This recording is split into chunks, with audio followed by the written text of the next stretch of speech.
ಯಾವುದೋ ಕಾಂಜಿಪಿಂಜಿ ಪ್ರೊಡಕ್ಷನ್ಸ್ಗಳೆಲ್ಲ ಬಂತು, ಹೆಸರಿರಲ್ಲ, ಡೈರೆಕ್ಟರ್ಗೆ ಇರಲ್ಲ ಅಂಥವನ್ನೆಲ್ಲ ಬಂತು. ಸರಿ, ನಾನು ಒಪ್ಕೊಂಡೆ, ನನಗೇನು ಗೊತ್ತು. ಅದನ್ನು ಹೋಗ್ಬಿಟ್ಟು ನಾನು ಪುಟ್ಟಣ್ಣ ಅವ್ರ ಹತ್ರ ಹೇಳಿದ್ದೆ, ಈ ಥರ ನನಗೆ ಆಫರ್ಸ್ಗಳು ಬರ್ತಾ ಇದೆ, ನನಗೇನು ಗೊತ್ತಿಲ್ಲ ರಿಲೀಸ್ ಆಗದೆ ಇರೋ ಅಂಥ ಪಿಕ್ಚರ್ಸ್ಗಳು ಅಂತ, ಈ ಥರ ಬರ್ತಾ ಇದೆ, ಈಗೇನು ಮಾಡಲಿ ಅಂತ. ನಿಂಗೆ ಆಫರ್ಸ್ಗಳು ಬರ್ತಾ ಇದ್ರೆ ಪರವಾಗಿಲ್ಲಮ್ಮ, ನೀನು ಮಾಡು, ನಂದೇನು ಅಭ್ಯಂತರ ಇಲ್ಲ ಅಂದಿದ್ರು. ಸೊ ನಾನು ಈ ಕಡೆ ಬಂದುಬಿಟ್ಟೆ. ಇಲ್ಲಾಂದ್ರೆ ಅವ್ರು ನೆಕ್ಸ್ಟ್ ಪಿಕ್ಚರ್ಗೆಲ್ಲ ನಾನು ಆಗ್ತಿದ್ದೇನೋ ವೆಯ್ಟ್ ಮಾಡಿದ್ದಿದ್ರೆ ನಾನೇನೋ ದೊಡ್ಡ ಹೀರೋಯಿನ್ ಆಗಿಬಿಟ್ಟೆ ಅಂತ ಹೇಳ್ಬಿಟ್ಟು. ಅವಾಗ ಏನು ಅಂದರೆ ತುಂಬ ಕೋಪಿಷ್ಟೆ ನಾನು, ತುಂಬ ಅಂದರೆ ತುಂಬ ಕೋಪಿಷ್ಟೆ. ನಾ ಮಾಡಲ್ಲ ಈ ಪ್ರಾಜೆಕ್ಟು, ಈ ಥರ ಎಲ್ಲ ನಮ್ಗೆ ಅವಮಾನ ಮಾಡಿದ್ರೆ ನಾನು ಈ ಪ್ರಾಜೆಕ್ಟ್ ಮಾಡಲ್ಲ ಅಂತ ಹೇಳ್ಬಿಟ್ಟು ಮನೆಗೆ ಬಂದುಬಿಟ್ಟೆ. ಸೊ ಆ ಪಿಕ್ಚರ್ ಮಿಸ್ ಆಯಿತು. ಸಾವಿರ ಸುಳ್ಳು. ಈಗ ನಾನು 2-3 ಪಿಕ್ಚರ್ಸ್ಗಳನ್ನ ಹಿಂಗೆ ನನ್ನ ಕೈಯಾರೆ ನಾನು ಕಳ್ಕೊಂಡಿದ್ದೀನಿ.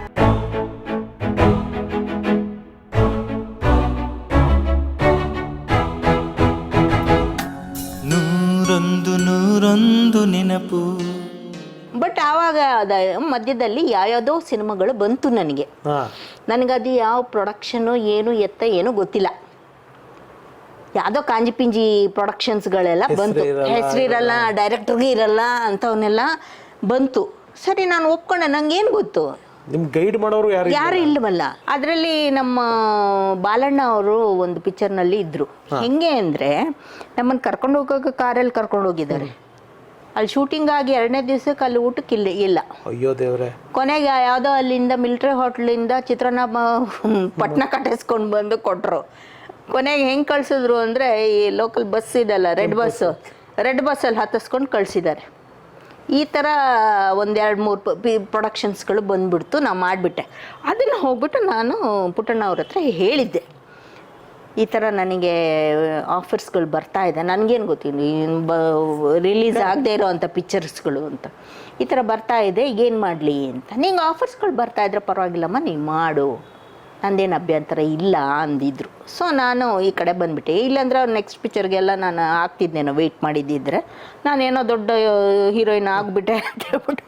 ಹೀರೋಯಿನ್ ಅಂತಲೇ ಒಂದು ನಮ್ಮ ವೇಮಗಲ್ ಜಗನ್ನಾಥ ಡೈರೆಕ್ಟ್ರು, ಅವ್ರದ್ದು ಒಂದು ಒಳ್ಳೆ ಸಬ್ಜೆಕ್ಟ್ ಇತ್ತು ಮಾತ್ರ. ಅವರೇ ಹೀರೋ. ವೇಮಗಲ್ ಜಗನ್ನಾಥ್ ಅವರೇ ಹೀರೋ, ನಾನು ಹೀರೋಯಿನ್ನು. ಅದರಲ್ಲಿ ಇಬ್ಬರು ಕುರುಡ್ರು. Blind love story. ಆ ಬೆಟ್ಟದ ಹತ್ರ ಎಲ್ಲ ತುಂಬ ಚೆನ್ನಾಗಿ ತೆಗೆದಿದ್ರು. ಆಮೇಲೆ ಅದೇನೋ ಅರ್ಧಕ್ಕೆ ನಿಂತೋಯ್ತು, ಪ್ರೊಡ್ಯೂಸರ್ ಪ್ರಾಬ್ಲಮ್ಮ ಏನೋ, ಪಿಕ್ಚರ್ ಮುಗಿಲಿಲ್ಲ. ತುಂಬ ಚೆನ್ನಾಗಿತ್ತು ಸಬ್ಜೆಕ್ಟು, ನನಗೂ ತುಂಬ ಖುಷಿ ಆಗಿತ್ತು, ಒಳ್ಳೆ ಇದಿತ್ತು ಹಣೆ ಬರಗಳು ಅನ್ನೋಕ್ಕೆ. ಸೊ ಅದು ಅಲ್ಲಿಗೆ ನಿಲ್ತು. ಅದಾದಮೇಲೆ ಕರುಣಾಮಯಿ ಮಾಡಿದ್ನ ಅಂತ. ಫಸ್ಟ್ ಸ್ವಾಭಿಮಾನ. ಆ ಸ್ವಾಭಿಮಾನ ಮಾಡೋ ಟೈಮಲ್ಲಿ ಡಿ ರಾಜೇಂದ್ರ ಬಾಬು ಡೈರೆಕ್ಟರ್. ನನಗೆ ತುಂಬ ಹೆಲ್ಪ್ ಮಾಡಿದ್ದು ಅಂದರೆ ಡಿ ಬಾಬು ಅವರು. ತುಂಬ ಅವ್ರದ್ದು ಸುಮಾರು ಪಿಕ್ಚರ್ಸ್ಗಳೆಲ್ಲ, ರಾಮಾಚಾರಿ ತಗೊಳ್ಳಿ, ಹೌದು, ಎಲ್ಲ ಮೇಜರ್. ಬಾಬು ಸರ್ ಯಾರೇ ನೀನು ಚೆಲುವೆ ತಗೊಳ್ಳಿ, ಹೌದು, ನಿಮಗೆ ಮೇಜರ್ ಕ್ಯಾರೆಕ್ಟರ್ಸ್. ಹೌದು. ಅವರು ಮೊದಲಿಂದಲೂ ನನಗೆ ಪರಿಚಯ ಇದ್ದಿದ್ದರಿಂದ ಅವರು ನನಗೆ ತುಂಬ ಆಫರ್ಸ್ಗಳು ಕೊಟ್ಟರು. ರವಿ ಸರ್ನ ಫಸ್ಟ್ ಟೈಮ್ ಅಲ್ಲೇ ನಾನು ನೋಡಿದ್ದು ಅಲ್ಲ, ಅದಕ್ಕಿಂತ ಹಿಂದೆ ನಾನು ನನ್ನ ಹೆಂಡತಿ ಹಾಂ, ರವಿ ಸರ್ದು ಯಾವುದೋ ಒಂದು ಪಿಕ್ಚರ್ಗೆ ಅವ್ರ ಮನೆಗೆ ಕರೆಸಿದ್ರು.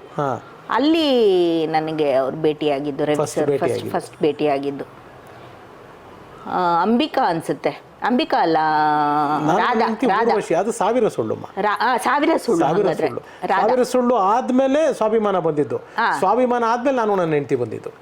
ರಾಧಾ ಅದೇ ಸಾವಿರ ಸುಳ್ಳುಗೆ ನನಗೆ ಅವಾಗ ಏನು ಅಂದರೆ ತುಂಬ ಕೋಪಿಷ್ಟೆ ನಾನು, ತುಂಬ ಅಂದರೆ ತುಂಬ ಕೋಪಿಷ್ಟೆ.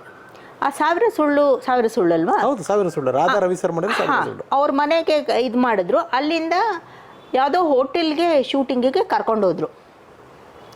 ಅಲ್ಲಿ ರಾಧಾ ಅವರ ಅಮ್ಮನೂ ಬರ್ತಾಯಿದ್ರು ಅನಿಸುತ್ತೆ. ಸೊ ಅವರು ವೇಟಿಂಗಲ್ಲಿದ್ದಾರೆ, ನಾನು ವೇಟಿಂಗಲ್ಲಿದ್ದೀನಿ. ಅವ್ರದ್ದೇನೋ ಮಾಡ್ತಾ ಇದ್ದಾರೆ. ಸಾಯಂಕಾಲ ಆಯಿತು. ನನಗೆ ಸಿಕ್ಕಾಪಟ್ಟೆ ಕೋಪ ಅಂದರೆ ಆ ಪಾಟಿ ಕೋಪ. ನಾನು ಯಾರ ಮುಖನೂ ನೋಡ್ತಾ ಇರಲಿಲ್ಲ ಮೊದಲೆಲ್ಲ. ಆ ಥರ ಜಗಳ ಮಾಡಿಬಿಡು. ಹಾಗೆ ಹೋಗಿ ಜಗಳ ಆಡಿದೆ. ಏನು ಅನ್ಕೊಂಡ್ಬಿಟ್ಟಿದ್ದೀರ ನನ್ನ? ಬೆಳಿಗ್ಗೆ ರವಿ ಸರ್ ಹತ್ರನೋ ಪ್ರೊಡಕ್ಷನ್ ಮ್ಯಾನೇಜರ್ ಹತ್ರನೋ ಯಾರ ಹತ್ರನೋ ಹೋಗಿ ಏನು ಅಡ್ಕೊಂಡ್ಬಿಟ್ಟಿದ್ದೀರಾ, ಅವ್ರದ್ದು ಅವಾಗಿಂದ ಮಾಡ್ತಾ ಇದ್ದೀರಾ, ಅವ್ರಿಗೊಂಚೂರು ರೆಸ್ಟ್ ಕೊಟ್ಟು ನಂದು ಮಾಡಬಾರ್ದಾ? ನಾನು ಅವಾಗಿಂದ ಕಾಯ್ತಾ ಕೂತಿದ್ದೀನಿ, ನನಗಿನ್ನು ಕಾಯಕ್ಕೆ ಸಾಧ್ಯ ಇಲ್ಲ, ನಾನು ಮನೆಗೆ ಹೋಗ್ತೀನಿ ಅಂತ ಹೇಳಿಬಿಟ್ಟು ಅವರು ಏನು ಹೇಳಿದ್ರು ಜ್ಞಾಪಕ ಇಲ್ಲ. ಬಟ್ ನಾನು ಮನೆಗೆ ಹೊರಟು ಬಂದುಬಿಟ್ಟೆ.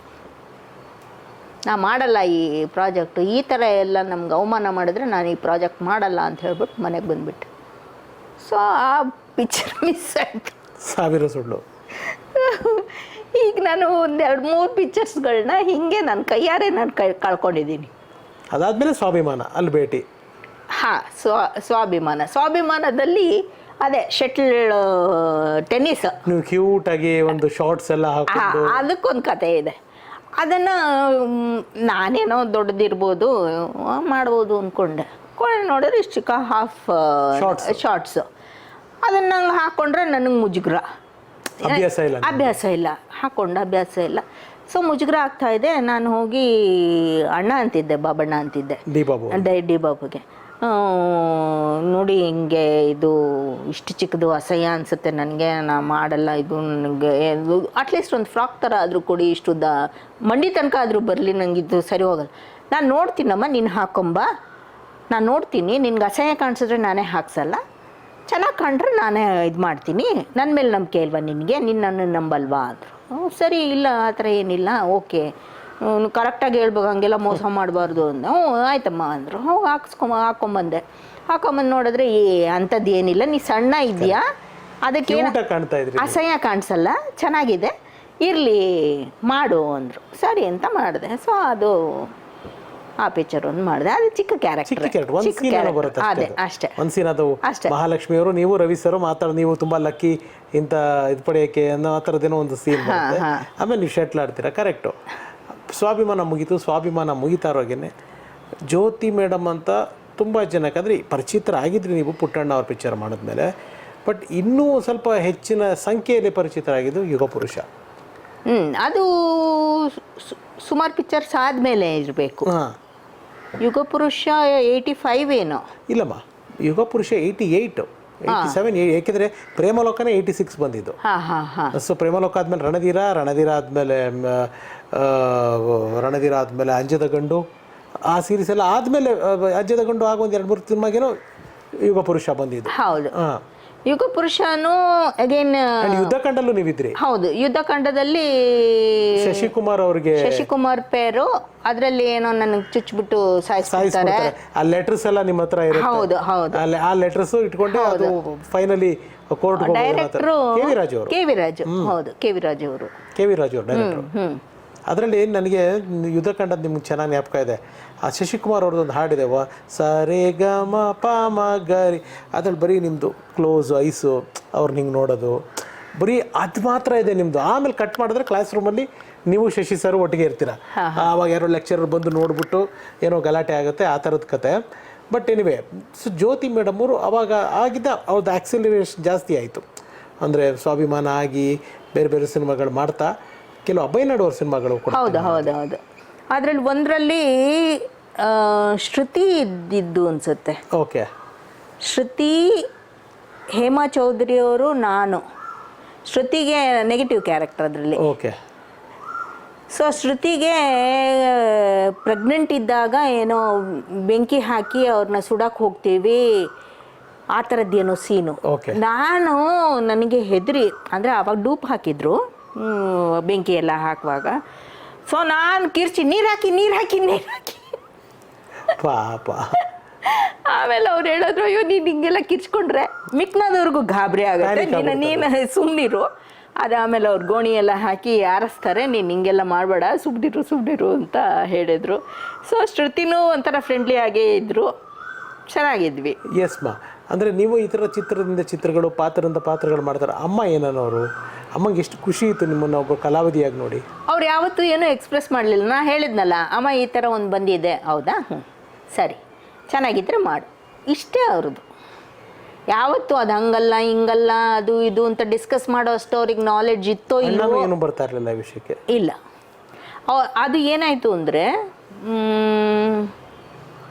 ಒಂದು ಪಿಕ್ಚರು ಪ್ರಭಾಕರ್ ಅವ್ರದ್ದು ತಂಗಿ ಕ್ಯಾರೆಕ್ಟರ್ಗೆ ಪ್ರಭಾಕರ್ ಅವರು ಹೇಳಿ ಕಳಿಸಿದ್ರು ಅಂತ ಪ್ರೊಡಕ್ಷನ್ ಮ್ಯಾನೇಜರ್ ಬಂದ. ಅದ್ರ ಹೆಸರು ಜ್ಞಾಪಕ ಬರ್ತಾ ಇಲ್ಲ ನನಗೆ. ಓಕೆ. ಅದರಲ್ಲಿ ತಂಗಿ ಕ್ಯಾರೆಕ್ಟ್ರು ಆ ಒಂದು ಸೀನಲ್ಲಿ ಅವಳು ರೇಪ್ ಆಗಿ ಸಾಯ್ತಾಳೆ. ಓಕೆ, ಮರ್ಡರ್ ಆಗುತ್ತೆ. ರೇಪ್ ಆಗಿ ಸಾಯೋದ ಅಥವಾ ಮರ್ಡರ್ ಮಾಡಿ ಸಾಯ್ತಾರೆ ಏನೋ ಸಮಥಿಂಗ್ ಆ ಥರ ಇತ್ತು. ಸೊ ಆ ಮ್ಯಾನೇಜರು ಬಂದು ಮನೆಯಲ್ಲಿ ಹೇಳಿದ್ದಾರೆ ಈ ಥರ ಇದೆ ಅಂತ. ನನಗೆ ಆಗ ರೇಪ್ ಗೀಪ್ ಅಂದರೆ ಏನಂತ ಗೊತ್ತಿಲ್ಲ, ಏನೋ ರೇಪ್ ಅಂತೆ ಏನೋ ಅಂದ್ಕೊಂಡು ಸರಿ ಆಯಿತು ಅಂತ. ನಮ್ಮ ಅಣ್ಣ ಒಂದೇ ಗಲಾಟೆ, ಏನದು ಏನು ಅಂದ್ಕೊಂಡ್ಬಿಟ್ಟಿದ್ಯಾ ನೀನು, ಅಸಹ್ಯ ಆ ಥರ ಕ್ಯಾರೆಕ್ಟರ್ ಎಲ್ಲ ನೀವು ಮಾಡಬಾರ್ದು ಹಂಗೆ ಹಿಂಗೆ. ಏನು ಪ್ರಭಾಕರ್ ಸರ್ ಅವರು ಹೇಳಿ ಕಳಿಸಿರೋದು ಈ ಪಿಕ್ಚರು ಬಿಟ್ಟರೆ ಹೆಂಗೆ ಅವರು ಅಷ್ಟೊಂದು ನನ್ನ ಮೇಲೆ ನನ್ನನ್ನು ನೆನಪಿನಲ್ಲಿ ಇಟ್ಕೊಂಡು ಅವರು ಹೇಳಿ ಕಳಿಸಿರುವಾಗ ಬೇಡ ಅಂದರೆ ಹೇಗೆ, ಇಲ್ಲ ನಾನು ಮಾಡ್ತೀನಿ ಅಂತ ಹೇಳ್ಬಿಟ್ಟು ನನಗೂ ನಮ್ಮ ಅಣ್ಣನಿಗೂ ಗಲಾಟೆ ಆಯಿತು. ಆದರೂ ನಾನು ಪಿಕ್ಚರ್ ಮಾಡಿದೆ. ಆ ಪಿಕ್ಚರ್ ಮಾಡಿದೆ ಪ್ರಭಾಕರ್ ಅವ್ರ ಜೊತೆ ಚೆನ್ನಾಗೇ ಇತ್ತು ಆ ಸೀನೆಲ್ಲ. ಫಸ್ಟ್ ನಮ್ಮ ಅಣ್ಣ ತಂಗಿ ಪ್ರೀತಿ ಅದು ಇದು ಎಲ್ಲ ತುಂಬ ಚೆನ್ನಾಗಿತ್ತು. ಆಮೇಲೆ ರೇಪ್ ಸೀನ್ದು ಏನು ಮಾಡಿದ್ದಾರೆ ಅಂದರೆ, ಆ ರೇಪ್ ಸೀನಲ್ಲಿ ಬೀಳ್ತೀನಲ್ಲ, ಬಿದ್ದಾಗ ಈ ಬ್ಲೌಸು ಒಂಚೂರು ಡೀಪ್ ಇದೆ. ಸೊ ಅದನ್ನು ಒಂದು ಫೋಟೋ ತೆಗೆದು ಪೋಸ್ಟ್ರಲ್ಲಿ ಹಾಕ್ಬಿಟ್ಟಿದ್ದಾರೆ. ಸೊ ನಮ್ಮ ಅಕ್ಕಂದರು ನಮ್ಮ ಅಣ್ಣ ಎಲ್ಲ ನನಗೆ ಕೆಟ್ಟದಾಗಿ ಬೈಯೋದು. ಪೋಸ್ಟ್ರಲ್ಲಿ ಅದು ಹಾಕಿದ್ದಾರೆ, ಎಲ್ಲ ಥಿಯೇಟರ್ಸ್ ಮುಂದೆ ಅದು ನಾ ಬಿದ್ದಿರೋದು ಅಸಹ್ಯವಾಗಿ. ಸೊ ಅದರಿಂದಾಗಿ ನಮ್ಮ ಮನೆಯಲ್ಲಿ ಸ್ವಲ್ಪ ದಿವಸ ನನಗೆ ನೀನು ಪಿಕ್ಚರ್ಸೇ ಮಾಡೋದು ಬೇಡ, ಈ ಥರಗಳು ಸೀನ್ಗಳು ಮಾಡೋದು ಬೇಡ, ಎಂಥದ್ದು ಬೇಡ ಅಂತ. ಅದು ಅಲ್ಲದೆ ಅವಾಗ ಯಾವುದೋ ಒಂದು ಪೇಪರು, ತುಂಬ ಫೇಮಸ್ ಪೇಪರು, ರೂಪತಾರನ ಅರಗಿಣಿನಲ್ಲಿ ಸರಸ್ವತಿ ಜಾಗೀರ್ದಾರ್ ಗೊತ್ತು. ಸರಸ್ವತಿ ಜಾಗೀರ್ದಾರ್ ಏನು ಮಾಡಿದ್ರು ಅಂದರೆ, ಅವ್ರ ಅಕ್ಕ ನಮ್ಮ ಮನೆ ಹತ್ರನೇ ಇದ್ರು.